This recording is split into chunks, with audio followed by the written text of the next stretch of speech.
Mission Impossible: The Final Reckoning Review. Tom Cruise gives Ethan Hunt a brilliant send-off. Mission Impossible: The Final Reckoning movie review. There's a reason Mission Impossible has survived 8 long films, and that reason is Tom freaking Cruise. In The Final Reckoning, Cruise doesn't just run, jump off cliffs, hang from planes or defy gravity in some ridiculous fashion.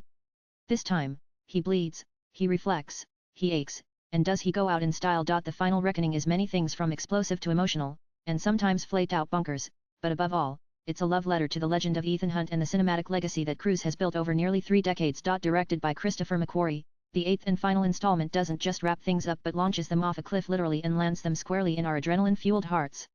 This isn't just another action film. It's a curtain call with purpose. Yes, the action is outrageous. Well, it wouldn't be Mission Impossible without at least one sequence that makes you scream, how is he even alive? But what really makes this film soar is its soul. For once, Hunt isn't just chasing the mission. He's questioning it. And in those quieter, haunted moments, you see a man who's tired, not of saving the world, but of what it's cost him. Ethan and his fractured IMF family must stop a rogue AI, the entity which has already begun manipulating nuclear protocols and global alliances. But McQuarrie makes it feel fresh by focusing on the human cost of these high-tech battles. When your enemy is everywhere and no one can be trusted, who do you become? Cruise delivers a career high performance, equal parts physically punishing and emotionally raw.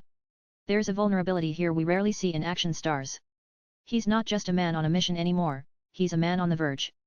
You feel every fall, every heartbreak, every impossible choice. It's his most human performance as Hunt, yet Daniel Bruhl is terrifyingly brilliant as Klaus Richter. He is calm, calculating and far more dangerous because of how real he feels. He's no cartoon evil, he's quietly, insidiously terrifying. And it works. The supporting cast shines. Rebecca Ferguson returns with that cool assassin mystique. Hayley Atwell brings spark and smarts. Simon Pegg's Benji continues to be the emotional glue, and Vingramus Luther is a grounding force in the chaos. Everyone gets their moment. Everyone earns it. Talking about the set pieces, 1 minute you're deep sea diving into a wrecked submarine, the next you're hanging off a jet midair. Practical effects and Cruise's need for speed and sanity make every sequence pulse with tension. There's something delightfully retro about how real the danger feels. But what truly sets The Final Reckoning apart is its tone. It's not just an action blockbuster. It's an elegy. A goodbye. A thank you.